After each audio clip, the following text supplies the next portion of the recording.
A young boy named Alec was peacefully fishing by the lake one day when a strange man approached him and asked if he wanted to learn magic. I mean, who says no to free magic lessons? So from that day on, Alec began spending his days training under Eldas, an old but sharp-tongued magician. One day, Eldas decided to teach him fire magic, because who doesn't want to shoot fireballs? It was a bit tricky, but after a full day of hard work, and probably a few singed eyebrows, Alec finally got it. He complained about how long it took, but Eldas reminded him that most people would need an entire month to pull off what he did in a single day. Eager to keep going, Alec asked for another lesson, but his teacher just laughed and suggested they take a break and go fishing instead. Alec reluctantly agreed, though he clearly wanted to keep training. Eldas chuckled and said Alec had so much natural talent that even without a teacher, he'd still become an exceptional mage someday. Curious, Alec asked why Eldas decided to train him in the first place, but before he could answer, a fish yanked the line, and the conversation immediately turned into a tug-of-war with dinner. Months passed, and Eldas continued teaching him from thick, confusing magic books that looked more complicated than algebra. Eventually, Alec began understanding everything bit by bit. Then one spring day, Eldas arrived with bad news. He had to leave the capital and couldn't train Alec anymore. Before leaving, he gave his student one last piece of advice. With your talent, you could easily become a court magician someday, but if anyone ever offers you that job, run for your life. It's not worth the trouble. And with that, he turned and walked away, leaving Alec with one final question hanging on his lips. Alec finally asks Eldas why he decided to teach him magic in the first place. The old mage admits it wasn't random. Alec's mother once did him a huge favor, and he wanted to repay that kindness by looking after her son. Years later, Alec is now studying at the Royal Academy, flipping through an old yearbook when he spots a familiar name, Eldas. As expected, the man had been the Academy's top graduate and even became a court magician, but apparently got banished from the kingdom for reasons unknown. That's when Alec, in true anime protagonist fashion, decides the best way to honor his mentor is to become a court magician himself. You know, the exact thing Eldas told him not to do. Fast forward, and guess what? Alec ends up banished, too. Turns out history really does repeat itself. He joined the so-called hero party, made up of the genius Crown Prince Regulus, the mage Lenny, and the Knights. While on a mission, Regulus suddenly fires him mid-battle, declaring that all Alec ever does is stand in the back casting boring support spells. Alec tries to explain that maybe, just maybe, those support spells are the reason they're not dead yet, but Regulus, who's apparently allergic to logic, interrupts him. He sneers that someone who can only use support magic is too pathetic for the party. Ironically, Alec never even wanted to join this circus. The prince forced him into it with a royal order. Then, to make things worse, Lenny and Ix join in and call him useless.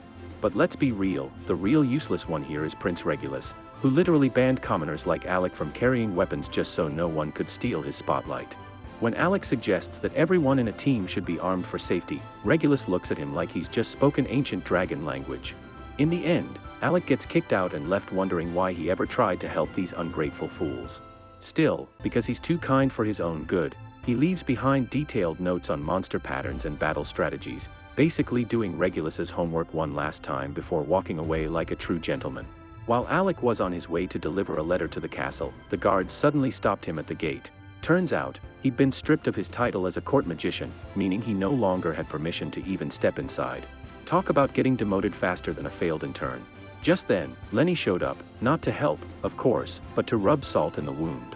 She'd always hated Alec for being praised at the Magic Academy, especially after he broke the dungeon record that she couldn't. So naturally, she came all the way here just to mock him. When she was done being awful, Alec swallowed his pride and asked her to at least deliver a letter to King Fergus. After all, the king himself had ordered Alec to join Regulus's party, so this message was pretty important.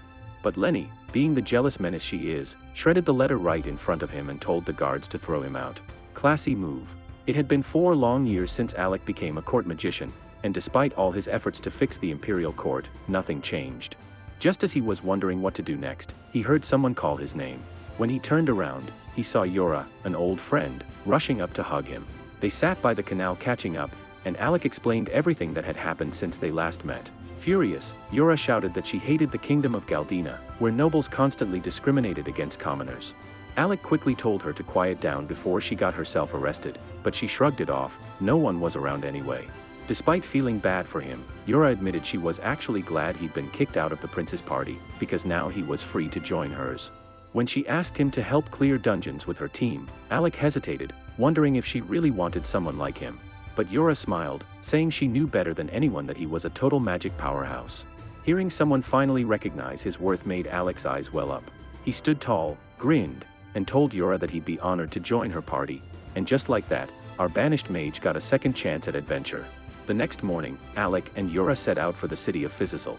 Along the way, Alec can't help but recall Eldas's warning about avoiding the Imperial Court, and how life would have been way less miserable if he had actually listened. But hey, hindsight's 20/20ths, right? Meanwhile, back in the capital, Regulus gets word that Alec has officially left town. The prince immediately starts trash-talking him, calling him a sorry excuse for a mage. Turns out, he only ever forced Alec to join the hero party because everyone said he was a prodigy. In truth, Regulus hated having a commoner on the team. Lenny, ever the loyal gossip, chimes in that now they can replace him with someone of pure noble blood, and without that incompetent fool, Regulus will finally get credit for clearing a dungeon faster than anyone else. Yeah, good luck with that. A few days later, Alec and Yura arrive in the city of Fizzle. She enthusiastically explains how amazing this place is, no discrimination, friendly people, and the perfect base for adventurers. Then she suddenly remembers, they still have to get Alec registered at the Adventurers Guild. Unfortunately, the receptionist drops a bomb. Alec doesn't qualify. To explore dungeons past level 30, he needs a special license, and to get that, he must have been registered with the guild for at least 2 years. Yura tries asking for an exception, but the receptionist politely tells her that rules are rules. Turns out, Yura's friend Kesha had already come earlier to ask for permission, but she was apparently so rude to the receptionist that they lost any chance of special treatment. Great teamwork there, Kesha. Yura sighs in disappointment. Her party had already reached the 52nd dungeon floor, but now they can't go any deeper until Alec gets licensed, which will take 2 whole years. Still, instead of sulking, she decides they'll just focus on exploring areas he can access and enjoy their time together. Later that day, the two head into a dungeon and soon find themselves swarmed by red hornets. Yura boosts Alec with enhancement magic, letting him slice down a few, but it barely makes a dent. She's confused, the second floor was never this intense before. Alec, ever the logical one, figures the hornet nest must have been disturbed, causing all the bugs to go berserk. So yeah, just another peaceful day for the newly formed duo. Yura puts up a defensive shield and charges into the hornet swarm, but Rain quickly shouts for her to hang back. It's safer to pick off the bugs one by one. Yura reminds him that he used to be unstoppable before becoming a court magician. Back then, a swarm like this would have been nothing. Now, free from worrying about bruising the prince's ego, Rain can finally go all out. He unleashes a torrent of attack magic, burning dozens of hornets, then regroups with Yura and casts a massive thunderbolt spell that fries the rest. Just when victory seems theirs, a giant earthworm bursts from the ground and snatches Yura, clearly the reason the hornets were acting crazy. Thinking fast, Rain asks if her defense magic is still as strong as it was in the academy. Yura fires back, asking if his attack magic is still as powerful. Confident in each other's skills, Rain summons a roaring fire tornado, engulfing the worm in flames. Yura is caught in it too, but her shields hold firm. Once she's safely on the ground, she grins and tells Rain his magic is just as incredible as before. She can't wait to reunite with the rest of their team and relive old adventures. Before graduation, Rain had been part of a legendary student team: Ornest, the genius warrior; Krasia, the sharpshooting archer; Yura, the brilliant support mage; and Rain, the prodigy attack mage. On graduation day, they broke the all-time dungeon record by clearing the 68th floor, earning top ranks at the academy. As they walked home discussing their futures, Rain suddenly announced he planned to become a court magician instead of joining their adventuring team. His friends were disappointed, especially Ornest, since together they could have formed the strongest party ever. Still, they respected his decision, knowing he must have a good reason. Before they parted ways, Yura made it clear she wasn't giving up on recruiting him, and now, the second chance had arrived. Yura is there to extend an official offer, welcoming Rain to her party. To celebrate, she treats him to a hearty dinner. But Yura isn't great with alcohol. One mug of beer later, and she's wobbling, belligerent, and barely keeping upright. Soon enough, she collapses into her seat and falls asleep. Rain, ever considerate, uses magic to cover her with his jacket so she won't catch a cold. Suddenly, a man appears behind him, commenting that Rain is awfully considerate for an adventurer. Thinking he's just some random drunk, Rain ignores him. That doesn't sit well with the man, who swings his bottle at Rain. The glass shatters on impact, but thanks to a quick magic shield, Rain is unharmed. Before he can react, the man calls him by name, saying he lives up to the rumors, and slides a dungeon pass across the table as a sort of apology for the crude test. Confused, Rain wonders who this mysterious man could be. Then Yora, still slightly drunk, asks, "What's the guildmaster doing here?" Shocked, Rain realizes the man is the guildmaster himself. Leviel stands. He wants to see what the former court magician can do firsthand, inviting Rain to the training center. A little while later, they arrive at the assessment room. Leviel officially introduces himself, and Rain recalls hearing stories of his time in an S-rank party. This won't be easy, but Rain is thrilled. It's the perfect chance to sharpen his skills before stepping into a real dungeon. The match begins. Rain launches a thunderbolt spell, but Leviel rolls out of the way and retaliates with a sharp water slash. Realizing long-range attacks won't work here, Rain decides to go in close and fight hand-to-hand. But Leviel casts enhancement magic, boosting his speed and strength to insane levels. Rain struggles to keep up, and when Leviel finally strikes, even though Rain blocks with a shield, he's still slammed into a wall like a ragdoll. Yora is starting to worry, but Rain gets up and assures her he's fine. The speed of Leviel's earlier attack had caught him off guard, but now he's thinking ahead, and then he starts laughing. Why? Because he realizes he can do more than just dodge. Under the prince's command, Rain had been limited to support and evasion, but as an adventurer, there are no restrictions. He coats his wand in magic, transforming it into a blazing sword, and charges forward. Leviel launches another water splash, but Rain easily slices through it. Leviel is impressed, but he doubts Rain can handle his punches. He enhances himself and charges in again. Rain, however, had already prepared a counter for the dash attack. As soon as Leviel gets within range, he's hit by a full-force thunderbolt spell, leaving him exposed for Rain to strike. Leviel can't help but admire Rain's skill. Now he sees why Yora praises him so often. The test isn't over yet. Leviel activates his ancient artifact, summoning giant gauntlets capable of leaving massive craters with a single punch. Rain realizes that one hit could be devastating, so he treads carefully. He tries another thunderbolt, but it barely slows Leviel, whose artifact allows him to heal over time. The longer the fight drags, the worse Rain's odds become. Determined, Rain repeatedly strikes, but Leviel dodges every attack. Mocking him, Rain asks if he's scared to face him head-on. That gets under Leviel's skin, prompting a wild swing, just the opening Rain needed. A swift slash to the stomach lands, finally doing some damage, but it's only a start. Leviel charges again, and Rain blocks with a shield, which shatters under the sheer force. Luckily, it breaks Leviel's momentum, allowing Rain to strike his chest. Not one to lose. Counters with a hammer fist, creating a massive dust cloud. Yora shakes her head, thinking he's taking things a little too far for a mere test. A hit like that should have knocked Rain out, but somehow he sneaks behind Leviel and lands one final strike. That's all the strength he has left. Leviel snaps, and Rain collapses, unconscious.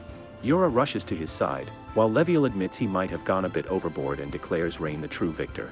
While Yora tends to him, Ornest shows up, tired of waiting, only to discover Rain had been dueling Leviel. He scolds Leviel for using his ultimate weapon in a friendly spar, but Leviel shrugs, he just got carried away. Now fully convinced, Leviel grants Rain a dungeon pass and anything else he needs, as long as he promises not to sue. Even though the test was unfair, Ornest congratulates Rain on passing. Exhausted, he's carried inside and set on a couch to rest. By now, everyone knows the story of the injustice Rain endured as a court magician, surviving in a castle full of elitist idiots who despised commoners. Clearly, Rain had to work insanely hard to maintain his position. Just then, the receptionist barges in with bad news for the guildmaster. Leviel steps out to handle business, leaving Rain and the others in his office, with strict orders to not touch his alcohol collection. Naturally, Ornest immediately heads for the expensive-looking bottle, planning to annoy Leviel later. He then asks Yora to fill him in on Rain's past as a court mage. The details are wild. Rain was tasked with protecting the prince but wasn't allowed to carry a sword or use magic that might outshine him.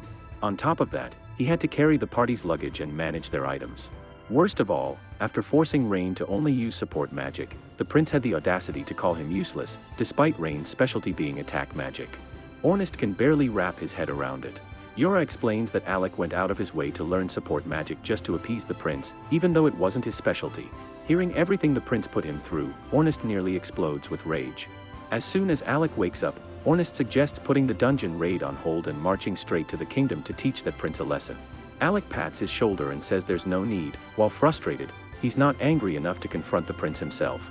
But Ornest is more than willing to do it on his behalf. Alec reassures him, saying all that matters is going on adventures with friends. Karma will handle the prince anyway, now that no one's there to clean up his messes. Ornest gets a brilliant idea, they'll become the world's greatest adventurers. Eventually, news will reach the castle, and the prince will regret kicking Alec out. When he comes begging, Alec can look him in the eye and throw as many insults as he likes. Alec likes the sound of that and fist bumps Ornest, promising they'll become the strongest party together. Meanwhile, in another room, a member of an S-rank party is being bandaged while recounting her disastrous mission to Leviel. Her teammates are stuck in the dungeon, so she asks him to assemble a rescue team. Leviel calls an all-hands-on-deck meeting, but only those already at the guild are available. He tells everyone they'll form a team to rescue Krista's party trapped on floor 64 of the dungeon. All the adventurers exchange worried glances. They know how deadly that floor is. While the meeting is underway, Krista finds Alec alone in the guild master's office. Judging by his injuries, it's clear he's had a rough time. She asks why he's here instead of attending the meeting. Alec shrugs, saying he didn't want to intrude. Everyone at the meeting is A-rank, and he still considers himself an outsider compared to them. Krista raises her hand and uses restoration magic to heal Alec. She then reassures him that no one here would ever call him an outsider. While he was a court magician, Alec had subconsciously learned to never stand out or speak up, afraid of offending the pretentious nobles. Even though things are different now, breaking 4 years of habit overnight isn't easy. Crazia notices his struggle and pats him on the head, saying she's always there if he needs help, which makes Alec feel a lot better. Moments later, Ornest and Yura return. Ornest excitedly tells Alec they have the perfect excuse to head into a dungeon, a place nicknamed the Tank Killer.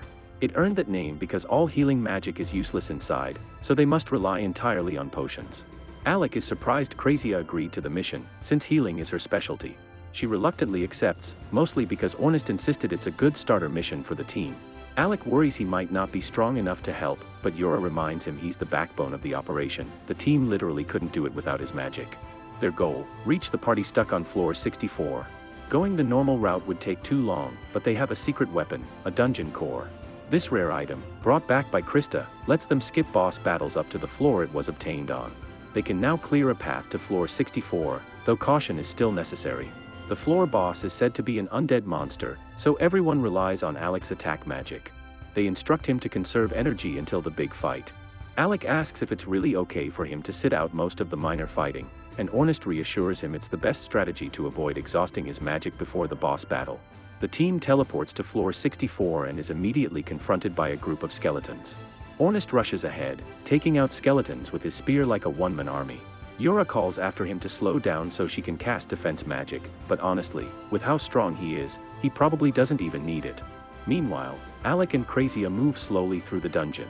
Alec comments on how surprised he was to find out that Ornest owns an artifact just like Leviel. Crazia explains that it's basically just a spear enchanted with sharpness and unbreaking 3, but for someone like Ornest, that's more than enough. It's getting a bit boring since Ornest is handling all the fodder alone. Alec offers to help, but Ornest waves him off, insisting he's got it under control. As they move further in, Alec suddenly senses something sneaking up behind him. Instinctively, he fires a lightning bolt, startling everyone. He explains that his senses picked up an unseen presence, and Ornest, trusting him, asks Alec to locate it. Alec can't see the creature, but his instincts say it's right there. He conjures a monosaur and strikes, revealing it to be a Grim Reaper. Ornest cheers, impressed that Alec's senses are still sharp.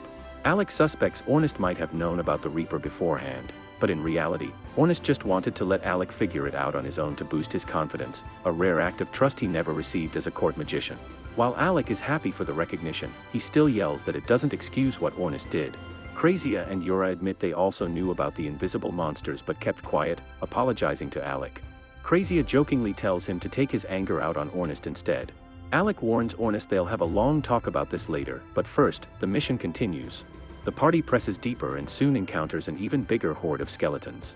Ornest is thrilled, seeing it as a proper challenge, but Yura reminds him they're on a rescue mission, not a personal battle royale. Ornest, naturally, ignores her and tells everyone to stand back so he can handle it solo.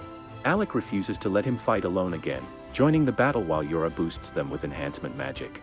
While Alec and Ornest easily clear the skeletons in front of them, they forget that Yura isn't exactly battle-ready, leaving her completely defenseless. Luckily, Crazia swoops in to save her.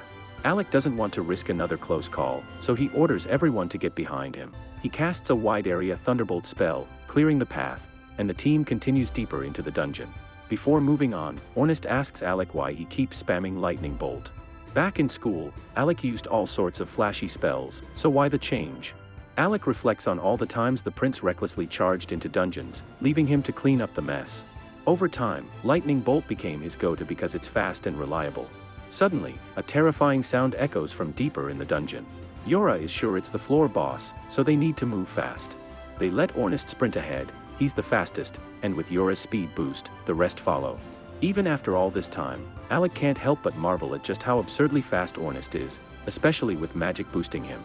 Eventually, they catch up, only to find Ornest casually sitting on the edge of a cliff, watching the chaos below. Alec looks down to see a guy being chased by the floor boss, begging for help. But Ornest doesn't seem too concerned. He explains that the guy is Loki, the support mage of the party they're here to rescue. Most of Loki's teammates are decent, but Loki himself is a nightmare. No one likes him. Loki yells at Ornest, threatening to haunt his dreams if he dies, but Ornest seems unfazed. Just then, Loki trips and falls, and Alec suggests helping. After all, the monster could eat him. But the others shrug. This is just Loki being Loki. The monster steps onto a magic circle embedded in the floor, and Loki flashes a huge. In the next moment, a pillar of fire shoots through the monster's abdomen, and Alec realizes that Loki must have set traps to lead it into trouble. The others confirm it. Despite Loki's annoying personality, the guy is a battlefield genius. The monster keeps stepping on more traps, and Loki laughs at its gullibility. But he eventually runs out of traps, leaving him completely defenseless, and the monster is about to squash him. Just in time, Alec and the others jump in. Ornest drags Loki to safety while the rest stall the monster. When it targets Alec, Yura shields him. Then, the monster turns straight for Ornest and Loki, seeking revenge for all the traps. Ornest runs under the monster and tosses Loki to Krazia. Yura guides Krazia to take him to higher ground for safety. With Ornest free, he unleashes his full strength, asking Yura to pour all her support magic into him. She goes all out, casting every enhancement spell she knows. Ornest charges, dodges an initial strike, and plunges his spear below the monster's eye, but it's not enough to stun it. He's knocked back, crashing to the ground, and Yura shields him just before the monster stomps down. The shield won't hold for long, so she urges Ornest to hurry. From the cliff, Loki finally pays attention. Seeing Alec back in action, he's excited. He's heard the rumors about the legendary genius. Alec begins forming multiple magic circles simultaneously, 20 at once. Even creating 5 would be genius territory, but 20. Now that's a show. The monster charges at Alec to interrupt him, but Ornest blocks its path. Once ready, Alec unleashes a relentless torrent of thunderbolt spells to weaken it, finishing with a concentrated blast. The monster narrowly dodges, so Alec warns everyone to brace for the counterattack. Ornest calls Krazia for cover fire, and she rains arrows down on the monster. This gives Yura enough time to bind it in place. With the monster restrained, Ornest drives his spear straight through its head. The monster survives and tries one final desperate attack on Alec. Big mistake, it turns out Alec had the perfect spell ready for this exact situation. Years ago, Alec's master taught him a special spell, reflection magic, and since then, he's been the only mage capable of pulling it off. When the monster launched its deadly blast, Alec redirected it at full force, causing a massive explosion. After it was burnt to a crisp, Ornest leapt in and delivered the finishing blow, splitting the monster's head in two. With the battle over, Loki strolled over to congratulate everyone. He was especially impressed by Alec's performance, recalling rumors about the former court mage, like how he once defeated a Hydra with a single spell. Alec politely thanked him but clarified, "I'm not actually a court mage anymore." Loki was shocked. Whoever fired someone as talented as you must be idiots. He was grateful for the rescue, but pointed out that the rest of his team were probably still fighting the tougher floor boss. Everyone groaned. There was a second floor boss. Loki explained, when his party arrived, there were 2 floor bosses. They couldn't handle both at once, so his job was to distract the low IQ one while the others dealt with the second. The low IQ boss looked like a knight in black armor, but since the floor is full of undead, it's probably possessed armor. Physical attacks wouldn't do much, meaning Alec's magic was their best shot. Loki handed Alec a cross artifact, impressed by how he could handle himself in close combat.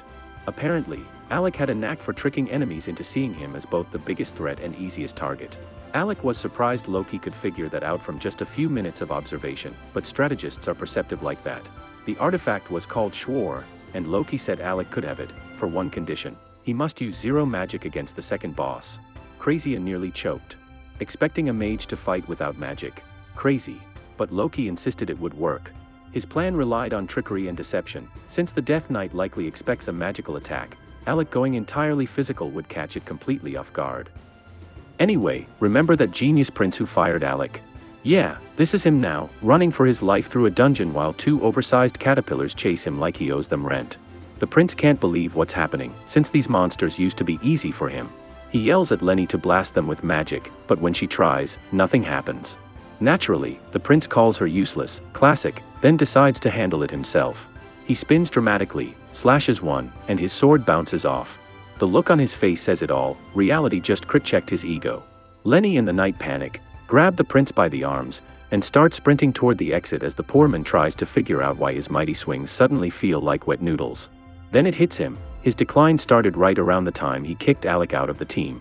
But instead of realizing that Alec was actually carrying him, he convinces himself that Alec must have cursed him out of revenge. After escaping, the prince storms into the royal lab to see the magician Vojan Forners, demanding a curse check. Vojan runs a quick scan and calmly tells him there's no curse. The prince refuses to accept that and insists there's no way he'd ever struggle with clearing the 30th floor unless Alec hexed him. Trying to stay professional, Vojan explains that the 30th floor has an anti-magic field, which disables support magic. So, his weakened state was probably just the result of losing his buffs. The prince immediately scoffs and declares that all support magic is useless coward stuff anyway. Vojan, visibly dying inside, decides not to argue. After all, there's no spell to cure arrogant stupidity. He does, however, find it odd that Alec didn't warn the prince about the anti-magic field. After all, Alec was the legendary student who once reached the 68th floor. The prince laughs that off, saying there's no way a commoner idiot like Alec could have done something so impressive. Vojan wisely keeps his mouth shut. Just then, a guard rushes in to report that the king wants to see the prince about the Alec situation. The prince smirks, thinking daddy's going to back him up, but the moment he enters the room, the king starts telling him a story about Eldas, and it's clear this won't end in applause. The king begins telling the prince a story about Eldas, a court magician he banished years ago, because apparently, being smart and outspoken was a crime back then. Eldas was a noble who dared to stand before the mighty king of Galdana and say, "Hey, maybe stop treating commoners and magicians like dirt or something bad might happen." Naturally, that didn't sit well with his majesty, so out went Eldas, stripped of his noble title and all. But instead of crying in a corner, Eldas enrolled in the Magic Academy, silenced his haters, and graduated as valedictorian. The man basically said, "Watch me thrive." He could have lived the high life after that, but no, he returned to the castle to work again as a court magician. There, he kept nagging the king about equality until he mysteriously disappeared a year later. The king admits he never really took Eldas's words seriously, until now. Lately, he's begun to wonder if the old guy was actually right, which is why he sent the prince to explore the dungeon. He wanted to test whether nobles were truly superior to commoners. Judging by how miserably that went, he's starting to think, maybe not. He declares it's time to change the kingdom's policy and start hiring based on talent, not birth. The prince is absolutely horrified, sputtering that letting commoners stand as equals would be a disgrace to their family name. The king calmly admits that, yes, he's the one who raised his son to think like that, but times change. The prince doubles down, saying hanging around people like Alec only brings misfortune, and he points to his current pathetic state as proof. But before he can continue whining, a guard enters and presents what's left of the book Alec wrote, a detailed guide on clearing the dungeon's 30th floor. The king sighs and explains that Alec made that book especially for Regulus, but thanks to Lenny's little tantrum, it got torn to shreds before anyone could use it. Regulus can't believe what he's hearing, so he quickly fakes being sick and excuses himself before his ego completely implodes. After he leaves, the king turns to Vojan and says that while helping his son might be the hardest job in the kingdom, he'd appreciate it if he tried anyway. Vojan, being the loyal, and probably underpaid, royal magician, promises to do his best. Meanwhile, Regulus is having a full-on meltdown. The poor guy can't handle the idea that Alec might have been the talented one all along, because that would mean he's been the problem this whole time. And that's a reality he just refuses to live in. On the other side of the story, Alec is chatting with Loki, asking why he's forbidden from using magic against the dungeon boss. He knows the boss is immune to physical attacks, so swinging a sword seems kinda pointless. But Loki, ever the mastermind, explains that the goal isn't to beat the boss with a sword, it's to trick it into thinking Alec is just a regular melee fighter. Basically, he wants to play mind games with a monster. Kraja doesn't really get why they need to go through all that drama, so Loki explains that this particular boss isn't some brainless beast, it's as smart as they are. Alec finds that hard to believe, but Loki insists and asks him to just go along with the act until he gives the signal. Reluctantly, Alec agrees.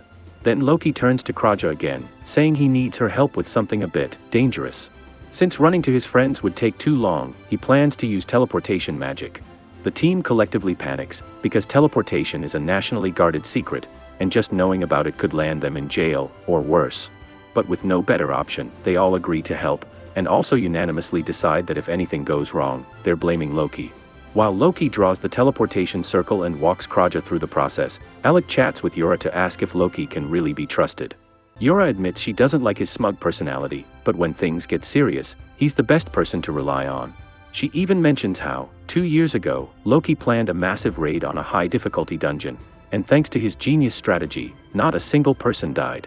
That's all Alec needs to hear. He decides to put his full trust in Loki's plan. When the teleportation circle finally lights up, everyone steps inside. Yura is completely awestruck. It's her first time seeing real teleportation magic. But Loki, ever casual, just tells her this is a budget-friendly version that'll only take them to his chosen destination. Loki warns everyone that he'll be teleporting them right in front of the boss, so they'd better be ready to swing the moment they land. A flash of light later, boom. The whole squad materializes smack in front of Loki's other party members, who are barely hanging on against a towering dark knight. The two look like they've been through a blender, exhausted and out of mana. Luckily, Ornus dives in to relieve them, clashing swords with the knight in a flurry of sparks. While the knight's focused on him, Alec tries to pull a sneaky backstab, but the monster instantly leaps into the air. Apparently, even headless undead knights have great reflexes. It charges both of them at once, giving no room to breathe. Meanwhile, Loki and Kraja rush to pull Raywell and Marbell out of the danger zone. The knight's armor is ridiculously tough, like someone forged it from pure plot armor, and there's clearly no one inside. But Ornus couldn't care less. He rushes in again, feints, and pins the creature's cape to the ground. That gives Alec the perfect opening to slice its head clean off. As the helmet clatters to the floor, Alec hopes that's the end of it. Spoiler, it's not. The headless knight suddenly starts moving again, sprouting creepy tendrils from its neck like a discount horror movie monster. Turns out, it's actually a Dullahan, and the monster they killed earlier was probably its horse. Alec gets distracted by this revelation, because who wouldn't, but when he looks up, surprise. The Dullahan is already airborne, sword raised high. He barely manages to block, but the force nearly shatters his artifact blade. Clearly, the monster had been holding back earlier, because now it's serious mode time. Thankfully, Alec isn't alone. Yura is in the back, spamming buffs like her life depends on it, supercharging Ornus until he's glowing brighter than a Christmas tree. With a mighty yell, Ornus slams the knight, knocking it back and giving Alec a moment to regroup. Unfortunately, the Dullahan doesn't stay down for long. It casually reattaches its head, because why not, and lets out an ear-splitting scream that scrambles everyone's brains.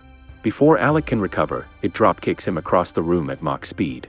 Thankfully, Yura manages to throw up a barrier just in time, turning what would have been a wall crater into a soft landing. Yura rushes over to check if Alec is okay. He groans but gives her a thumbs up. Yeah, still alive, barely. Didn't expect that Tin Can to be a martial arts expert. He admits that if Yura hadn't saved him with that barrier, he'd probably be a pancake right now. Catching his breath, Alec calls out to Loki, "How much longer do I have to keep sword dancing with this thing?" Loki, still scribbling magical runes like a madman, yells back, "Just 5 more minutes." Easy for him to say. Alec nearly got turned into monster pate, and he's down to his last 3 potions. Ornus, who's also struggling, shouts, "Quit whining and get back in there." The two dive back into the chaos, doing their best to keep the Dark Knight busy while Loki finishes whatever 4D chess plan he's working on. Finally, after what feels like forever, Loki declares, "Preparation complete," and activates a giant glowing magic circle. He starts laughing like a Saturday morning cartoon villain, which, naturally, makes the Dark Knight panic and charge straight at him. It slashes Loki across the chest, only for everyone to realize it's an illusion. The massive magic circle was a decoy meant to lure the knight into a trap. Ice suddenly spreads beneath its feet as the real Loki, standing smugly atop a nearby tower, watches everything unfold. Meanwhile, Ornus steps on a teleportation rune that Loki and Kraja had set earlier and instantly appears behind the knight, smashing it forward. Marbell drops from above with an overhead strike, but the knight narrowly dodges, just as planned. Another ice trap triggers, freezing its legs and slowing it down. Realizing who's behind all the tricks, the furious knight scales the tower to take Loki out personally. Loki unsheathes a glowing blade, clearly more for style points than survival, while Raywell screams from below, he's not strong enough for that fight. But Loki isn't completely suicidal. He had Yura cast a 7-fold strength enhancement on him beforehand. The problem? His body is definitely not built for this kind of power-up. Every swing looks like it's breaking his own bones. While Loki barely holds his ground, Yura casts a binding spell, trapping the knight, but not before it manages to land one solid hit, sending Loki plummeting off the tower. As he falls, Loki just grins, because of course he does, and yells, "Everything's going according to plan. Alec, finish the job." Taking the cue, Alec raises his hands and summons a dazzling web of magic circles that fill the battle. But Alec's body is at its limit. Sweat pours down his face as the strain of maintaining the massive spell array begins to tear at his stamina. Despite being exhausted, Alec forces himself back on his feet to unleash Thunderbolt acceleration. The spell hits hard, sparks fly everywhere, but the armored knight refuses to go down and is even breaking free from Yora's binding magic. She's desperately trying to hold it back, shouting at Alec to finish the job already. Easy for her to say, his body is about to shut down like a phone at 1% battery. It's the second time today he's had to use such a massive spell, and his mana's running on fumes. But Alec isn't about to quit now. Gritting his teeth, he powers through and completes one of his ultimate spells. A massive lightning dragon roars into existence and zaps the knight into vapor. The battle's over, but so is Alec's stamina. He collapses, muttering something about how having reliable teammates really makes a difference. Yora walks over, smiling, and says it's actually them who rely on him. They couldn't have handled that monster without him. Ornest laughs and reminds Alec about their little bet before the fight. Whoever passes out first has to do a dare. Since Alec technically fainted, he's the loser. But since it happened after the battle, Ornest decides to go easy and gives him a wholesome dare. Stop bottling things up and talk to Ornest, Yora, or Anne-Rose whenever something's bothering him. Then Ryal shows up to thank the group, while Marbell goes for a more physical show of gratitude, planting a kiss on Alec's cheek, much to Yora's absolute horror. When Marbell flirts and asks Alec to go dungeon raiding with her, Yora immediately shuts it down, declaring he's their magician. Finally, the Recloma party's leader, Rue, thanks Alec for saving them and offers to write a recommendation letter, probably the least dramatic thing that's happened all day. Alec looks a bit lost when he hears the word recommendation.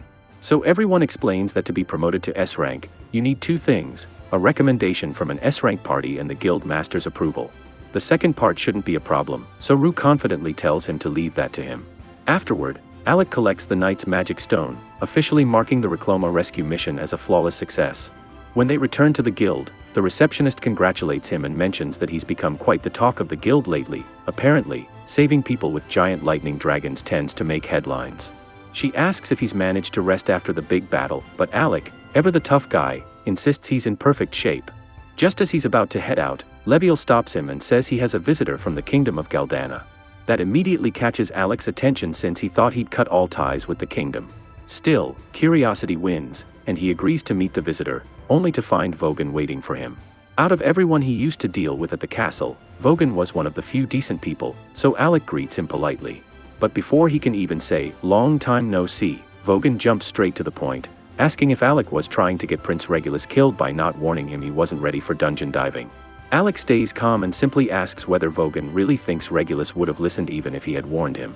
Vogan can't argue with that logic but grumbles that he got stuck with a miserable assignment after Alec was fired, one he calls a total waste of his time. When Alec asks if that means Vogan is now Regulus's party magician, Vogan snorts and says, "Magician? Please. I'm basically a royal babysitter at this point." Apparently, after Alec left, Regulus decided to challenge the 30th floor of the dungeon solo, and got wrecked for it. Vogan had hoped to teach him a valuable lesson, but instead, the prince threw a tantrum and demanded that Vogan escort him here so he could confront Alec in person.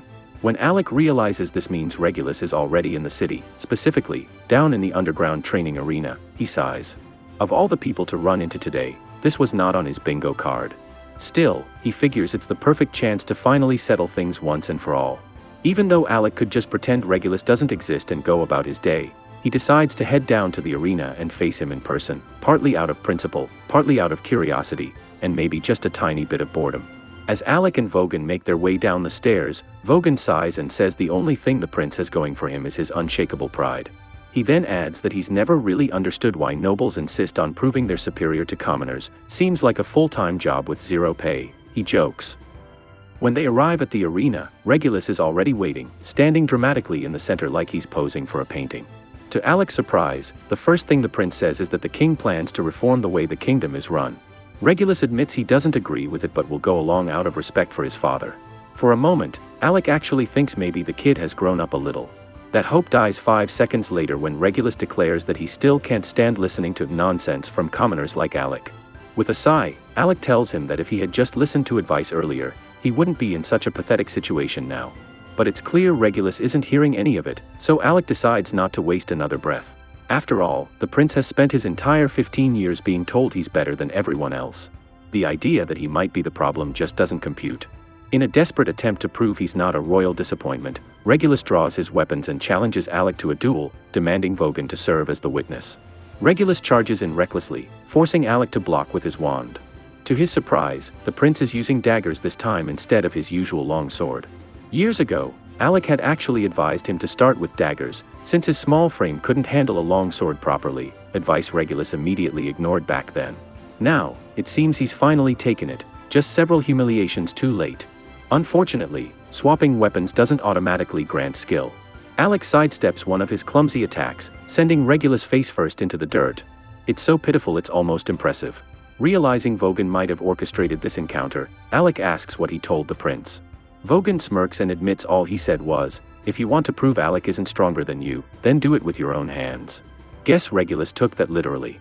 At the end of the day, it was Regulus's choice to march in here and challenge Alec. No tricks, no cheap shots, just a good old-fashioned one-on-one duel. Gotta give the guy at least some credit for that. His daggers, being artifacts, pack a decent punch. When Regulus clashes with Alec head-on, he actually manages to shatter his magic shield, which, to be fair, is impressive considering most people can't even scratch it. Unfortunately, that's about the peak of his success. Turns out, Regulus had been training non-stop with those daggers ever since Alec got fired. The sessions taught him a harsh truth, that Alec's support magic was the real reason their party had made it so far in the dungeon.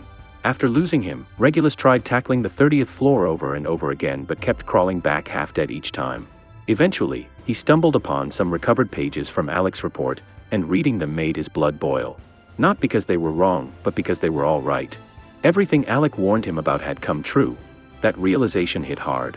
Regulus finally understood how skilled Alec really was, and how horribly he'd treated him in the past.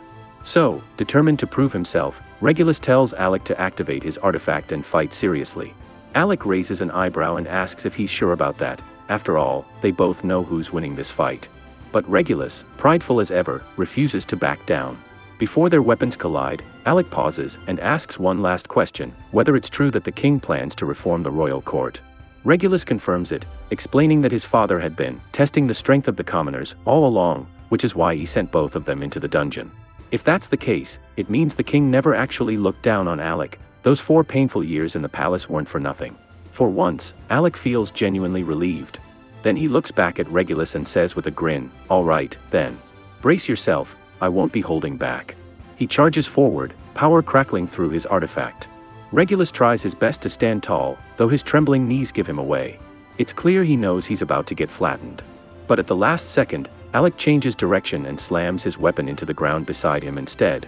The shockwave sends dust flying everywhere, leaving Regulus coughing and confused. He demands to know why Alec spared him after everything, the insults, the arrogance, the years of mockery. Alec just smiles. "Because beating you senseless won't fix the past," he says. "But maybe this will make you start thinking for yourself." Regulus had built his entire identity around the belief that he was superior simply because he was a noble. But now, with that illusion shattered, he's left wondering, if I'm not better than everyone else, then who even am I? He originally came here thinking that dying by Alec's hand would at least let him keep some shred of honor. But instead of hatred or vengeance, all he sees in Alec's eyes is pity. And somehow, that hurts even more. Normally, Alec isn't the type to laugh at someone else's misery, but this whole situation is just too absurd. He came here expecting a dramatic fight to the death, and somehow it's turned into a self-help session. The sheer irony of it all makes him chuckle, and before he knows it, the anger he felt earlier just fades away. Seeing that Alec isn't mad anymore, Regulus bows his head and apologizes for how he treated him. Alec is honestly shocked. He didn't think the proud prince was capable of humility. Still, he gets it. Regulus only acted the way he did because of his upbringing. It doesn't excuse his behavior, but since the kid's finally trying to change, Alec decides to let bygones be bygones and offers his hand. Regulus hesitates, halfway reaching for the handshake before pulling back, probably to protect whatever's left of his noble pride. Then, to everyone's surprise, he takes out the court magician's cloak that once belonged to Alec and apologizes for taking it that day. He even gives him a letter from the king, stating that there's a seat open for him at the royal court if he ever wants to return. Alec raises a brow and asks, "So, is this an order or a request?" Vogan clarifies that it's strictly a request, Alec can refuse if he wants. And he does. Thanks, but no thanks, Alec replies. I've already got the best party I could ask for, I'm not leaving them again. Regulus nods, respecting his choice, but insists that Alec keep the cloak since it rightfully belongs to him. With that, he turns to Vogan and says it's time to go. As the two walk away, Regulus can't help but smile faintly, a sign that both men have finally found a bit of peace and closure. The next morning, Alec meets up with his friends and asks if they have any free time. Yura, Krasia, and Ornis all say yes, so Alec asks what they had in mind. He wants them to show him around Fizzle, since he's still getting used to the city. Normally, everyone would be happy to help, but Ornis and Krasia see this as a golden opportunity to give Yura some alone time with Alec. They quickly invent fake excuses and tell Alec he'll have to go with just Yura. Alec doesn't notice anything suspicious, and Yura laughs it off, knowing she's just been handed an easy win. Almost immediately, Yura fumbles by asking if he wants to reschedule the date, but Alec says he's fine with just the two of them. Excited, Yura promises to show him everything Fizzle has to offer. Later, as they walk through town, Yura explains that Fizzle is an adventurous city, full of weapons, armor, and all sorts of items, but warns Alec to be careful, since shady merchants often try to scam travelers. The advice is solid, except she's literally falling for one herself. A merchant is trying to sell her a miracle pill that supposedly lets you fight for days without sleep. Alec immediately senses its dark aura and snatches her hand, dragging her away. He decides it's safer to let Ornis and Krasia handle the shopping since Yura is easily distracted, and let's be honest, last time Ornis went shopping, he came back looking like Zorro, and Krasia bought a giant teddy bear. Looks like those two can't be trusted with shopping either. Alec decides to take over the party's purchases from now on, and Yura happily agrees that it would be a huge help. A little further down the street, Alec spots a coffee shop and suggests they take a break. The two head inside for some tea. While sitting down, Alec remembers how Ornis and Krasia seem to really dislike Loki, so he asks Yura what's going on. Yura sighs and says it's a long story, then begins explaining that 2 years ago, they ran into an A-rank party struggling in a dungeon, so they stopped to help. Soon after, Loki and Ruel showed up to help, and together, they managed to take down the floor boss. During the fight, Ornis got a little too heroic and took a bolt of acid spit in the back while protecting one of the A-rank adventurers. After the battle, Ornis tried to act tough, but his legs gave out on the way home, so Loki and Rayuel had to carry him back. Everything was fine, until Ornis, while passed out, kept smacking Loki in the head with his spear. Eventually, Loki snapped and tossed the spear into the forest, never to be seen again. Yura didn't think Loki was being mean, he probably didn't realize it mattered since the spear was already in terrible shape. But Ornis really loved that spear. When he woke up and discovered it was gone, he was furious. He might have forgiven Loki if he just apologized, but Loki couldn't understand why anyone would care about a busted old spear. And that, dear friends, is how a lifelong feud was born over a chunk of metal, much to Yura's amusement. Alec agreed with her, but that still didn't explain why Krasia didn't like Loki. Yura shrugged and explained that Krasia didn't really have a reason, she just didn't like his vibe. Sometimes, that's all it takes. A little later, Alec and Yura strolled through town, and Yura reminded him of their old shopping trips back in Galdana. They'd pool their money to buy potions, and once, Krasia tried making her own, but her experiments always blew up spectacularly. As they wandered, Yura suddenly spotted an elven ribbon on display and nearly fainted. These rare items boost magic power, and she'd been hunting one for ages, but it cost 50,000 gil, which she didn't have. She groaned, convinced someone else would snatch it if she waited. Seeing her disappointment, Alec decided to buy it. Yura blinked. "Are you sure you want to spend that much on me?" Alec grinned. "It's not for you, it's for the party. Your magic is basically our secret weapon." Besides, Alec was rolling in cash from all the money he'd saved while working as a court magician, so he figured he might as well get Yura something nice. Yura beamed and said she'd treasure it with all her heart, which made Alec grin like a fool. The two spent the day exploring the city, wrapping it up by watching the sunset from the clock tower. Yura asked what he thought of Fizzle, and Alec replied that he loved how free and lively everyone was, it made him feel like a real adventurer. Then Yura got a little serious. She wondered if joining her party had been what Alec really wanted. After all, she'd invited him right after he was banished from the royal capital, and she worried she'd taken advantage of his lack of options. She told him he could leave if he wanted. Alec shook his head. Sure, he had a few unfinished things in Galana, but they didn't matter anymore. His goal now was to make their party the strongest in the world, just like Ornis suggested, and he couldn't do that without Yura and the others. He had zero intention of leaving. Yura was relieved, It was nice to hear Alec actually express himself, since he usually kept everything bottled up. Then Alec leaned in as if he were about to confess something serious, and Yura started blushing like crazy. But instead of a confession, he laughed and explained that he'd lost a bet with Ornest, and now he wasn't allowed to keep secrets.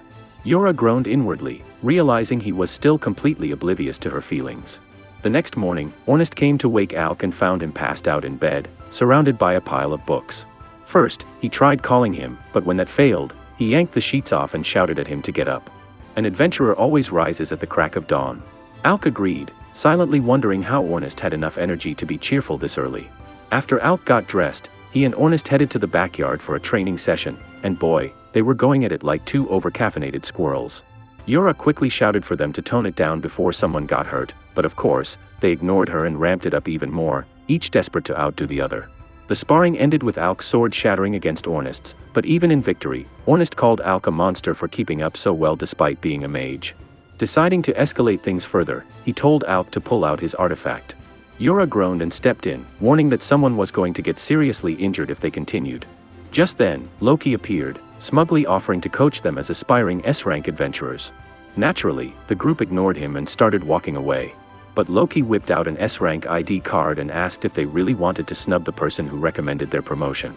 At the mention of the card, Yura perked up like a kid in a candy store, but Loki refused to hand it over unless Ornest apologized for all the times he'd been a jerk. Ornest refused, of course. Suddenly, Krista and Ruel showed up, telling Loki to cut it out. They explained that the recommendation was already approved, and they were just here to deliver the new S-rank ID cards. Cheers erupted, promotion achieved. Then Krista approached Alec, saying that no promotion could repay him for all he had done for her party, and offered her help if he ever got into trouble. Alec graciously accepted, promising to keep it in mind. To celebrate, Loki suggested lunch at a fancy tavern, and everyone eagerly followed. Alec still couldn't believe he was officially part of an S-rank party, but Ornest shot him a glare and warned him not to think he didn't belong. This, Ornest said, is just the beginning of our legend. If Alec let himself get hung up on dumb insecurities, Ornest was going to beat the crap out of him. He nodded, understanding the stakes.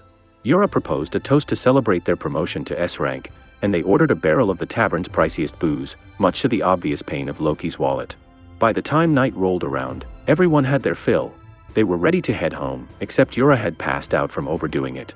Krazia noted that Yura was just in a great mood, partly because of their S-rank promotion, and partly because Alec had turned down the king's invitation to return to Galana in order to stay with them. Just then, Misha came running, looking for Krazia. The guild needed an extra healer, and Krazia agreed to help. She hurried to the infirmary and was surprised by how many injured adventurers were there. Confused, she asked Misha if there had been a failed dungeon raid recently. Misha shook her head. These injuries weren't from monsters, they were caused by people. Apparently, a group of criminals calling themselves the Shadow Guild had been attacking adventurers. The guild master soon called Krazia over again. Another adventurer was in critical condition.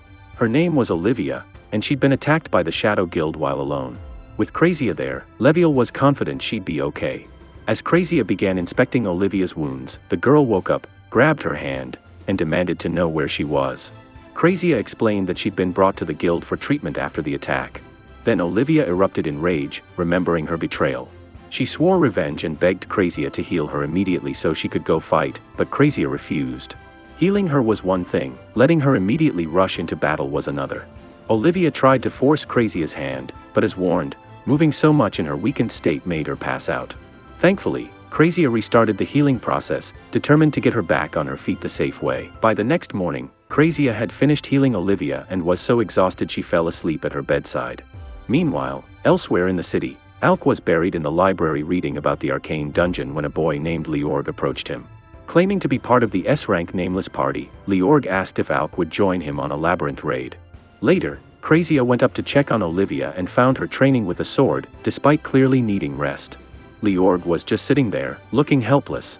When Krazia asked why he didn't stop her, he shrugged. Olivia refused to listen to a word he said and wouldn't even explain what happened with the Shadow Guild, stalling his investigation. Krazia firmly grabbed Olivia and insisted she lie down, but Olivia argued that the real problem was her legs. She yelled at Krazia to do her job as a healer. Olivia was surprised that Krazia didn't probe about the betrayal. Krazia understood that Olivia had been hurt by someone she trusted and respected her choice to stay silent. Right now, helping her recover was the priority. Hearing that, Olivia realized Crazia was just a genuinely nice person. Feeling guilty for disrespecting her, she got on her knees and apologized, admitting it was her own weakness that had caused the mess and that she had unfairly taken it out on Crazia. She promised to make amends. Crazia was glad to see Olivia's change of heart but gently told her not to beat herself up too much.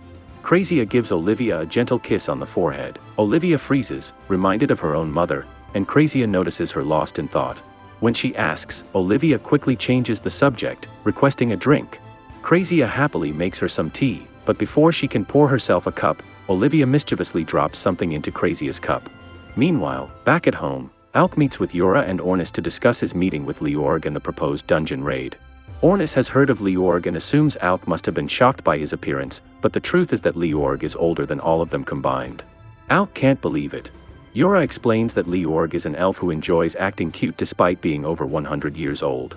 As for the raid, Alec explains that Leorg wants them to clear the 72nd floor of the dungeon as soon as possible, and promises they can keep the dungeon core once it's done. Alec is skeptical, knowing that Nameless has been trying to clear that floor for months.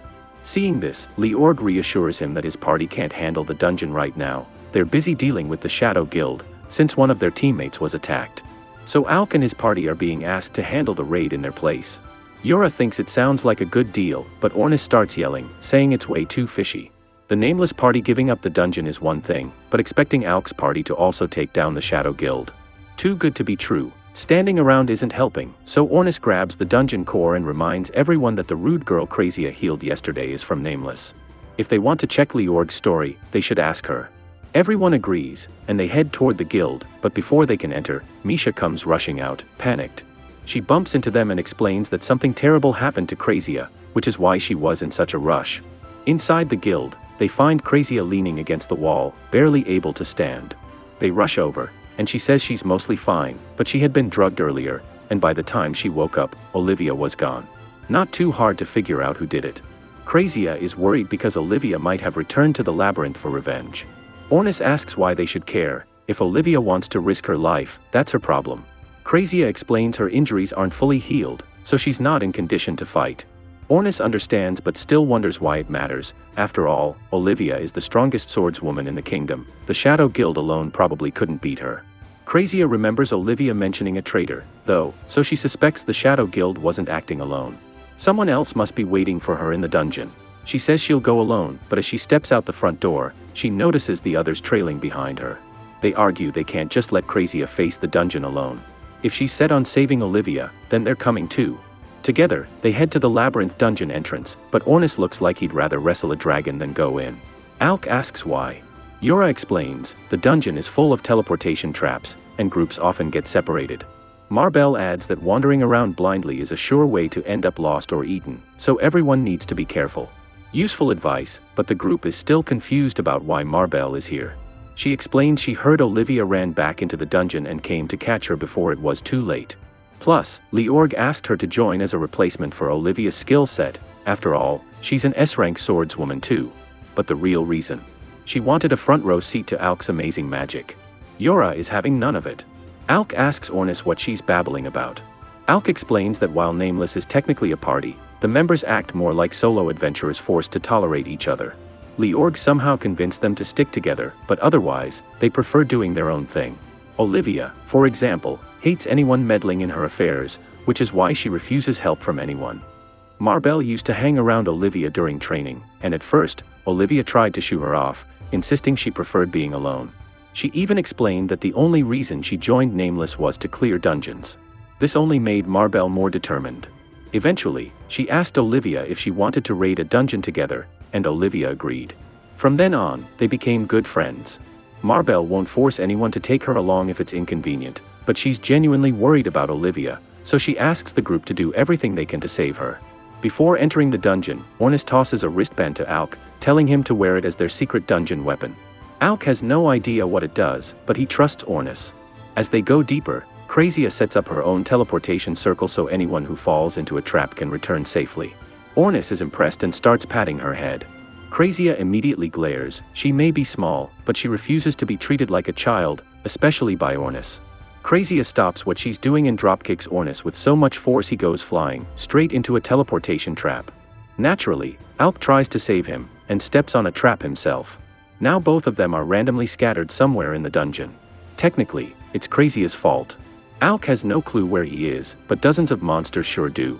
He starts casting Thunderbolt non-stop to keep them at bay, but one sneaky beast gets behind him, only to be instantly obliterated by Crazia's arrow. Alec breathes a sigh of relief and wonders how she found him so fast. She explains it's because of the wristband he's wearing, a Mobius ring. When two people wear matching rings, they can't be separated. No matter how many times Alec gets teleported, Crazia will always appear in the same spot. Yura and Ornis have the other pair. Things aren't going quite as smoothly. They're being chased by dozens of monsters. Ornis could handle it alone, but Yura isn't much of a fighter. She conjures an earth pillar to block the monsters while buffing Ornis with light stamina and speed enhancements. With the boost, Ornis darts past the weaker foes and slices the big one's head off in one clean swing. All the smaller monsters scatter in terror after Ornis decapitates the big one, leaving him a little disappointed since he was hoping to use them for warm-up practice. Yura comes down and praises him, and he soaks it up like a sponge in a rainstorm. As they walk, they stumble across the remains of the floor boss. Yura gasps, someone defeated it with a single sword strike. She can't imagine anyone strong enough to pull that off. Ornis, of course, already knows, there's only one person capable of this, Dial, the Blade Master. Meanwhile, elsewhere in the dungeon, the leader of the Shadow Guild is fawning over Meli. Not only did he destroy the floor boss instantly, he also completely humiliated Olivia of Nameless. Meli shrugs, saying the only reason he could handle Olivia so easily is that he knows her fighting style inside out. The Shadow Guild leader nods, impressed. But it makes no sense. If Meli really knows an S-rank swordswoman like Olivia, why would he be helping the Shadow Guild instead of teaming up with her? Meli simply says his goals happen to align with theirs for now, but his ultimate wish is different. He doesn't care what the Shadow Guild wants, he's just here to grow as strong as possible and gather experience. Just then, a group of Shadow Guild members bursts in, reporting intruders spotted on the 72nd floor. The Shadow Guild leader orders his men to kill Meli immediately. Meanwhile, Alec and Crazia stumble upon Olivia, curled up in a corner with fresh wounds. She casually asks Crazia to heal her so she can keep moving, but Crazia refuses, knowing that if she does, Olivia will just dash off again. Annoyed but undeterred, Olivia struggles to her feet, ready to push through the pain. Alec and Crazia block her path. Crazia says firmly she won't let her leave until she explains herself. When asked if it's the Shadow Guild she's after, Olivia scoffs. Please. The Shadow Guild. I could beat them blindfolded. I'm after my former teacher, he's the one who let my mother die. She steps onto a teleportation trap to escape, but Alec and Crazia react quickly, blocking the circle before it activates. All three are suddenly dumped into the heart of a monster den. Surrounded, Alec charges in, but the sheer number of monsters overwhelms him. Crazia decides to heal Olivia so she can fight. She warns that creating a teleportation circle to escape will take time, so Alec and Olivia need to stall the monsters. Perfect, Olivia is more than ready. She leaps into the fray, effortlessly slicing off heads, while Alec struggles to hit the monster's weak points.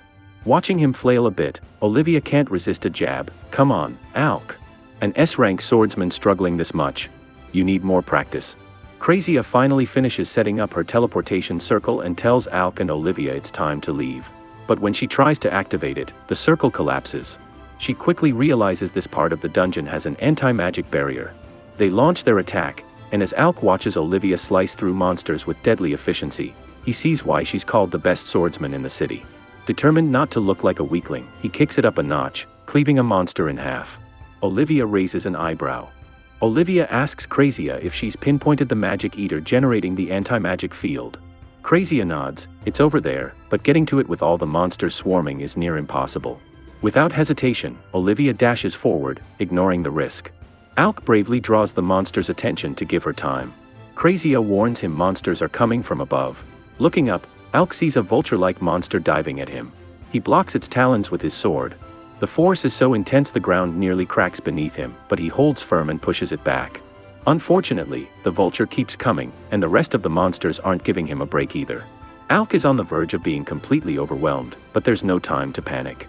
Fortunately, Alec manages to trick the vulture into taking out one of the giant cyclopes, one less monster to worry about. Meanwhile, Olivia charges toward the magic eater, which turns out to be a skeleton monster. With a swift stab through its chest, she destroys its core. The anti-magic field collapses. She yells to Crazia to start another teleportation circle. Now that Alec can use magic, he casts a 5-fold thunderbolt spell, incinerating the remaining monsters in a flashy blaze. They rush to Crazia before more monsters appear and are safely teleported out. Once safe, Olivia glares at Alec. "Why didn't you tell me you were a mage instead of a swordsman? I feel silly criticizing your skills earlier." Alec grins sheepishly. "Your advice was actually really helpful." But Crazia cuts in. "Safe? Maybe for now. Healing magic isn't perfect. Keep fighting like that and those wounds will reopen. You'll be down for the count again." Recalling that Olivia mentioned a traitor killed her mother, Crazia gently asks for details. Olivia opens up. After her adventurer mother died, she was alone in the world, until Millie took her in. He trained her in swordsmanship, and she grew stronger each day. Millie became like a father to her. But everything shattered the day he revealed the truth. During a dungeon raid, Olivia had just showcased her skills to Millie, and he praised her strength. Then, without warning, he struck her down. As she lay dying, he leaned close and confessed, he was the one who killed her mother. Shockingly, Olivia discovered that Millie had once been part of her mother's party. It's possible that Millie really did kill her mother. The thought that she spent most of her life admiring the men who destroyed her world was almost too much to bear, and it drove Olivia to seek revenge, but he seemed to vanish off the face of the earth. The scars on her back are a constant reminder of Millie's betrayal, keeping her focused and furious. Alec understands that feeling all too well. After being fired from the royal court, he felt like he had nothing left, but his friends reminded him otherwise. He's sure it's the same for Olivia. She admits she has no friends. Alec counters that Lou Rourke and Marbell genuinely cared about her, but she couldn't let them get involved. As much as she craves revenge, she knows firsthand how terrifying Millie's swordsmanship can be. Seeing her dilemma, Alec and Crazia offer to help her achieve her vengeance. Elsewhere in the dungeon, Ornis and Yura are still wandering the twisting halls, mostly because Ornis keeps falling into teleportation traps. Yura can't shake her concern that Melidyle defeated a floor boss in a single swing. A moment later, members of the Shadow Guild appear. One of them is oddly munching on dungeon cores he'd stolen from adventurers earlier that day. Ornis and Yura confront them, and the guild members are surprised to see them. After all, they were told the intruders were from the Nameless Party. But it doesn't matter, their job is to take down any adventurers they encounter. As soon as they strike, Ornis knocks them all out in one go, while Yura casts a binding spell, wrapping them in chains. This outcome is exactly what Ornis expected. These members aren't particularly strong, and he's baffled about why they were eating dungeon cores, since it clearly hasn't made them any stronger. Yura questions the leader about whether the Shadow Guild is after the dungeon core from the last floor. He refuses to answer at first. But when Yura threatens to strangle him with her chains, he suddenly becomes more cooperative. He admits that his boss sent them to steal the dungeon core. Then Yura asks about his connection to Melly, and the men can't stop talking about how incredibly powerful Melly is, capable of taking down Olivia of the Nameless Party and the floor boss on his own. Ornis quickly realizes these aren't the real leaders, so there's no point in pressing further. Before they leave, however, the guild leader mutters a warning. He made a mistake underestimating the power of the dungeon cores he'd been eating. Consuming all those dungeon cores had allowed Gloria to absorb an immense amount of energy. In an instant, he destroys the floor beneath him, shattering his chains in the process. He leaps across the debris, snatching the now unconscious Yura, and shouts to Ornis that he can come down to the bottom of the dungeon if he dares. Meanwhile, Alec, Crazia, and Olivia return to the agreed-upon meeting spot, expecting to find Ornis and Yura waiting. But they aren't there, and Crazia begins to worry. They had all decided that if separated, they would meet back here no matter what. After a quick investigation, the group discovers a massive hole in the ground, something that definitely wasn't there before. The floor and walls of the dungeon were supposed to be magically reinforced, making such destruction seemingly impossible. Olivia peers down into the hole and spots Yura's hat stuck on a ledge. She tosses it up to Alec, confirming that something terrible has happened. At the bottom, the Shadow Guild members have brought Yura to their boss, Gloria. He explains that she is the redhead support mage they've been hunting. When Yura regains consciousness, she demands to know why she hasn't been killed yet. Gloria merely shrugs, saying he has his reasons, but he isn't one to monologue for no reason, leaving her confused. Just then, Melly interrupts, telling Gloria to stop wasting time and focus on the plan. Gloria claims it was just a joke, insisting he takes his work very seriously. A moment later, Ornis crashes down from above, plunging his blade into a Shadow Guild member's back. He immediately turns his attention to Gloria, who reacts swiftly, forming a crimson sword to block Ornis's attack. The other Shadow Guild member, still alive thanks to the energy from the dungeon core he had been devouring before Ornis stabbed him, wonders how Ornis found him so quickly. Then he notices the Mobius bracelet on Ornis's wrist and immediately understands its function. He swiftly removes the bracelet from Yura's wrist, knocks her unconscious, and flees with Melia to advance the next stage of their plan. Meanwhile, Gloria is tasked with staying behind to occupy Ornis, confident that he cannot be defeated. Moments later, Ornis shatters Gloria's sword and drives his own blade through his chest, sending blood spraying across the floor. Just when Ornis thinks the battle is over, Gloria rises to his feet despite the massive wound in his abdomen. He channels blood magic to fully heal himself and declares that he is now going all out. Ornis is shocked that Gloria healed himself so completely in just a few seconds, but he doesn't panic. His brilliant strategy: hit him until he stops regenerating. Solid logic, probably. He thrusts his spear straight through Gloria's chest, but this turns out to be the worst possible move. Gloria starts laughing like an unhinged villain on discount day, yanks the spear out, and explains that his heretic blood magic not only regenerates his body, but actually powers him up the more damage he takes. Before Ornis can react, Gloria slashes him again, and the power boost is obvious. Things get worse when Gloria forms a blood-made whip, because apparently his magic comes with a built-in weapon shop. He snags Ornis by the leg, swings him like a rag doll, and smashes him into the ground. With Ornis dazed, Gloria laughs maniacally, thrilled to finally beat on someone strong again, and decides it's time to finish the job. But Ornis refuses to stay down. He summons his spear back to him, except he doesn't catch it. Instead, he lets it fly past him straight toward Gloria. Gloria dodges, proud of himself for expecting a trick, but he definitely didn't expect the real attack, Ornis sprinting in with his fists. It's a classic Ornis move. Years ago, when he and Alec were still students, the two had a duel where Ornis accidentally launched his spear into a wall. Instead of giving up, he simply charged at Alec barehanded. That technique has now become his signature backup plan. Back in their school days, that duel between Ornis and Alec didn't end in a dramatic victory. It ended with the headmistress storming in, furious because they put a spear-shaped crater in the wall. As punishment, the two spent the entire day fixing it. When they finally finished, Alec praised Ornis for his genius strategy, saying he never expected him to purposely drop his weapon mid-fight. Since things like magic swords drain mana constantly, pulling off a weird distraction like that was actually super effective. Of course, it had been pure accident back then, but Ornis didn't want to admit that, so he pretended it was intentional. And if Gloria gets stronger every time he bleeds, fine, Ornis will just keep overpowering him until that blood magic runs dry. However, as Gloria lies on the floor, he bursts out laughing again. He can't believe Ornis is naive enough to think physical strength can defeat magic. To prove his superiority, he decides to show Ornis the true extent of magic by summoning a being known as Onces. Meanwhile, back at the guild, Levi is trying to have a serious meeting with Lorg, but Lorg is too busy inhaling every sweet in sight to pay attention. Levi asks if it's true that he chose Alec as his raid partner. Lorg confirms it and adds it shouldn't break any guild rules since Alec's party was recently promoted to S rank. He'd also heard the rumors that the five-colored magician had arrived in Fizzle, and he couldn't resist wanting to meet a mage who could use all five elements, a practically unheard of talent. Though he can't confirm whether the rumors about Alec are true, Levi agrees with Lorg on one thing. He's the type who won't believe anything until he sees it with his own two eyes. The idea that Alec and his party set a dungeon record years ago in Galdana still feels unbelievable to him. But he does know Yora and the others well enough to trust they wouldn't lie about something like that, so the rumors are probably true. Just then, Marbell bursts into the room, frantically looking for the guild master, and she brings terrible news. She reports that Olivia ran off into the dungeon on her own to get revenge. Levi is immediately worried, but Marbell assures him there's no need to panic too much, because Alec and the others already went in after her. He sighs, stands up, and heads out to start some emergency damage control measures. But before leaving, he turns to Marbell with one more question.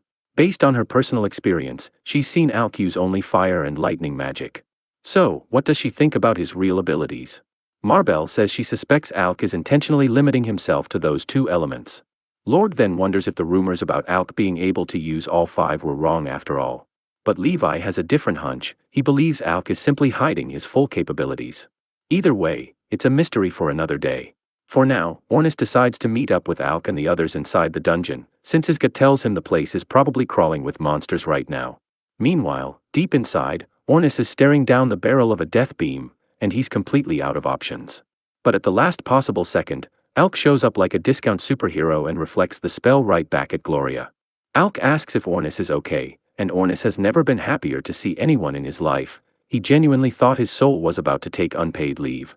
Crazia and Olivia arrive soon after and assume Alec already defeated Gloria, until the smoke clears and Gloria is standing there perfectly fine, like he just walked out of a shampoo commercial.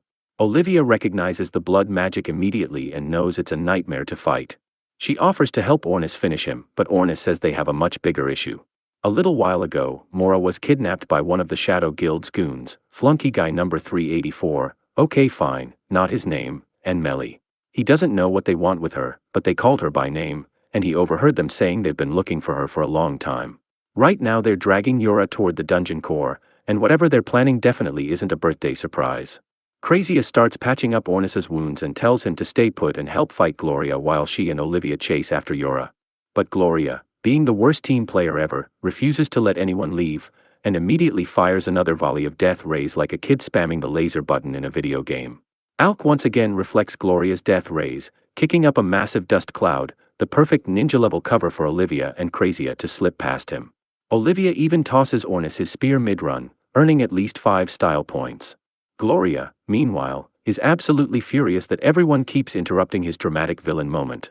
But as he prepares another attack, he suddenly collapses to his knees from exhaustion. Ornis is relieved. Finally, all of Gloria's ridiculous magic spam is catching up to him. If they can keep the pressure on, his mana will drain faster than a phone at 1%. At the same time, Leviel, Luv, and Marble rush into the dungeon. Leviel explains that demon cultists within the Shadow Guild are probably behind everything. Back at Alec and Ornis's battlefield, Gloria realizes he's cornered, so he decides to go all in. He activates his sorcery seal, gaining absurd strength and speed. He blitzes past Alec and sinks his teeth into Ornis's shoulder before Alec can even process what just happened. Alec tries hitting him with lightning, but Gloria jumps back like he's auditioning for World's Fastest Bunny. So Alec abandons aiming entirely and blasts the whole area with lightning. Gloria gets hit, briefly, before smiling again like a horror movie final boss. He mocks Alec, explaining that in this form he can constantly refill his mana using his own blood. So Alec's puny attacks won't drain him anytime soon. Gloria then unleashes a flurry of slashes. Alec manages to put up a shield, but it shatters quickly under the assault. Just as Gloria raises his arm to finish Alec off, he notices something off. Ornis is no longer behind Alec. A moment later, we see Ornis sneaking up behind Gloria like he's about to press the backstab button in an RPG. However, Gloria notices Ornis in time and blocks the sneak attack. With his boosted physique, he's now way too fast and way too strong for injured Ornis to keep up with. After another brutal beatdown, Ornis is left bloody and barely standing. Alec wants to jump in, but Gloria threatens to kill Ornis instantly if Alec even twitches in his direction.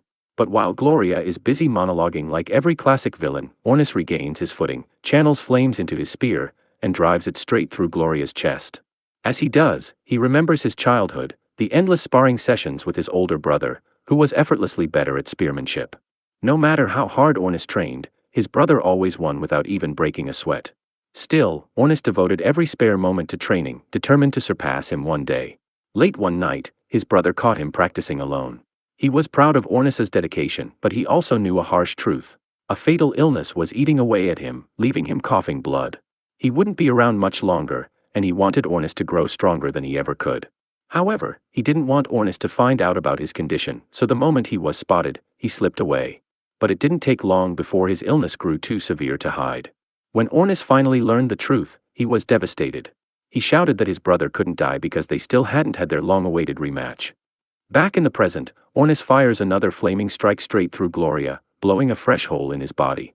Meanwhile, Crazia and Olivia hurry toward the dungeon core to intercept Melly, and Olivia steels herself emotionally to finally confront him face to face. At the same time, Melly and the remaining Shadow Guild member reach the door to the core chamber. When they push it open, they find a staircase spiraling up toward the glowing dungeon core. The Shadow Guild member practically explodes with excitement, sprinting toward it like a kid spotting free candy. He grabs the core, lifts it to his face, and marvels at finally holding it. But strangely, Melly isn't excited at all. He just stares at the guy with pure, icy disdain in his eye. Ornis charges straight at Gloria, stabbing him over and over until Gloria slices off Ornis's arm, but this time, regeneration isn't going to save him. The flames coating Ornis's attacks have burned away Gloria's blood, and without blood, his healing is basically on a permanent vacation. It's far too late for Gloria to back out now. Ornis cuts off Gloria's remaining arm and unleashes a storm of spear strikes, leaving Gloria as nothing but a charred, pitiful torso. Honestly, at this point he looks like a barbecue tragedy. Meanwhile, at the bottom of the dungeon, Yura finally wakes up tied to a tree, with a Shadow Guild member gloating over her. He brags that she's too late, he already has the dungeon core. But suddenly, Melly casually slashes Toro across the back. Toro faceplants, drops the core, and Melly picks it up like he's claiming a prize in a claw machine. Yora's totally confused. Wasn't Melly supposed to be on their side? But Melly declares that now that he's both the core and the seeker, he has absolutely no reason to cooperate with the Shadow Guild anymore. Yora is baffled. Seeker? Since when am I a seeker? Melly explains that he wants her to help him find Eden, a place where dungeon cores can supposedly grant wishes. Unfortunately, Yora has absolutely no clue what he's talking about. She's never heard of Eden, never heard of wish-granting dungeons, and she certainly didn't sign up for magical treasure hunts. Before she can argue more, Toro wakes back up and screams at Melly for betraying the Shadow Guild. He threatens that strong fighters will soon come after him. But instead of being scared, Melly smiles and basically says, "Perfect. I want them to come." He wants to become even stronger, and the only way to do that is through constant battle. The problem? Once you're officially recognized as a swordmaster, people tend to avoid picking fights with you, which is why Melly eventually decides that if he can't find strong enemies, he'll just manufacture them by betraying as many people as possible. Conveniently, Olivia and Krasia show up right then. Yora is relieved to see them, and once she's back on her feet, she tries to bluff Melly by claiming even more of her friends are on the way. This would normally intimidate someone, but not Melly. The man literally just said he wants all the smoke. Meanwhile, on Alec and Ornest's side, Ornest admits he's completely tapped out after the fight with Gloria, so Alec will have to face Melly alone. And just for emphasis, Ornest reminds him that Melly isn't someone you casually throw hands with. He even recalls the academy headmaster scolding him years ago for picking fights, warning him that if he ever challenged the Blade Master, Melly, he'd basically be signing his own obituary. Still, there's no running from this fight. But Ornest warns Alec not to pull any heroic nonsense. The top priority is staying alive. Alec promises he'll bring Yora, Olivia, and Krasia back safely. To save time, he uses the bracelet linked to Krasia and teleports straight to her. Meanwhile, at the bottom of the dungeon, Melly strolls toward Olivia with the confidence of a man who's never heard the phrase consequences, while Olivia sprints toward him. She vows to make him pay for killing her mother, but she knows she can't beat him head-on. So she dashes past him, snatches Yora, and leaps to safety. Once they're clear, Krasia fires a volley of arrows straight at Melly, who now looks like he's having the time of his life. Melia barely reacts to the surprise attacks. He just pulls his cloak over himself like someone hiding from rain, except this rain is made of arrows. Then he calmly turns to face today's challengers. Yura, refusing to take any risks, instantly casts Bind, locking Melia in place while Krasia aims again. She tells Melia that he made a huge mistake letting them rescue Yura so easily, because now their formation is unbeatable, at least according to her. To finish the job, Yura unleashes a sevenfold enchantment on Krasia's bow, boosting her next shot into a max-powered phoenix arrow. A giant ball of fire comes roaring toward Melia, yet he just smiles. He struggles against the chains, snaps one like it's cheap decoration, and once free, slices the phoenix arrow clean in half with a single swing. Yuri is stunned. That was her strongest attack, and Yura even buffed it. Yet he treated it like warm butter. While everyone else is frozen in shock, Olivia launches herself at Melia from behind. But before her sword can touch him, he raises his blade and blocks it without even looking. He sighs, disappointed. She really thought such a basic ambush would work. She should know better. She can't beat him alone. Olivia declares she won't let anyone else take Melia's head. As she charges again, Melia casually notes that Fizzle must have an excellent healer if she recovered this quickly. But in the end, he calls them nothing more than kids playing hero. Friends alone won't cover up that weakness. Hearing those words from Melia triggers a sudden flashback in Olivia's mind. She remembers being a little kid, crying alone in her room, when Melia walked in and found her sniffling like a sad puppy. When he asked what happened, she explained that she got into a fight because some kids mocked her mother, claiming she must have been a weak adventurer to die in a dungeon, and refusing to play with Olivia because she was adopted. Melia didn't blame her at all. In fact, he said, "Yeah, you can't just let insults like that slide." Then he told her something she never forgot, that loneliness could become a source of strength. From that day forward, Olivia trained obsessively, determined to become strong enough to stand on her own, and to one day defeat him with her own hands. Back in the present, she charges at Melia and slashes, but he blocks it with a barely unsheathed sword and sends her flying back with a single push. He follows it up by kicking her straight into a boulder, which, honestly, should file a complaint for workplace abuse. Krasia panics and is about to rush over, but Yura quickly stops her. She warns that neither of them is skilled enough in close combat to get anywhere near Melia unless they want to become decorations on the ground. Even when Krasia fires another arrow, Melia casually catches it, Now he starts walking toward them, radiating pure murder, and the two archers have no idea what to do. Olivia shouts at Crazia and Yura to run, warning them that if Melia gets close, they're doomed. Unfortunately, it's already too late. He's right next to them, and his hand is already on his sword. Just as Melia unleashed a devastating sword strike, Olivia leapt in front of it, refusing to let anyone else she cared about get hurt. She took the full brunt of the attack, shielding Yura and Crazia, but the cost was severe. Her body was badly damaged, and she collapsed to the ground. Crazia immediately rushed to her side, furiously trying to heal her. Meanwhile, Melia simply stood there, waiting. After all, nothing these kids could throw at him would even count as a warm-up. Just then, Alec came crashing down from above, exactly the moment Melia had been waiting for. With a gleeful smirk, he locked swords with Alec and knocked him back in a display of brute strength. Yura panicked and wanted to help, but Alec insisted he could handle himself. He urged Yura and Crazia to focus on Olivia instead. Alec charged at Melia, who effortlessly parried each strike. Seeing this, Alec demanded to know why Melia treated Olivia so cruelly when she had trusted him so much. Melia shrugged and replied coldly that she wouldn't have been hurt if she were strong enough to defend herself. Her suffering was her own fault. This enraged Alec to the point of steam practically coming out of his ears. He lunged at Melia again, but this time, Melia sidestepped easily. "You need to take this seriously," he said. "I already know you're supposed to be an amazing magician, but if you think you can win without using your magic, you're sorely mistaken." Alec realized Melia was right. He couldn't hold back. He summoned his Thunder Dragon spell and unleashed it at full force. Melia just stood there, practically licking his lips in anticipation. As his sword met the attack, it gave him some trouble, but he eventually pushed back the spell, something Yura didn't even think was possible. Melia then sliced through the spell completely, smirking. It had even made him bleed a little, and for the first time in a while, he was genuinely challenged. "You, Alec, are what an adventurer should be," he said. But he didn't think Alec was a great magician. After all, that lightning spell, while flashy, had no true killing intent. He considered targeting Yura to motivate Alec to fight harder, but Alec read his thoughts. "Leave them out of this," he growled. "If you want murderous intent, then you'll get it from me alone." Alec thought back to the promise he had made to Ornis not to take risks, but he knew this was the only way out. He began channeling all his mana outward. Yura realized what he was about to do and shouted that they needed to stop him, but it was already too late. Normally, it's impossible to replenish mana externally, but Alec had invented a spell called Limit Break.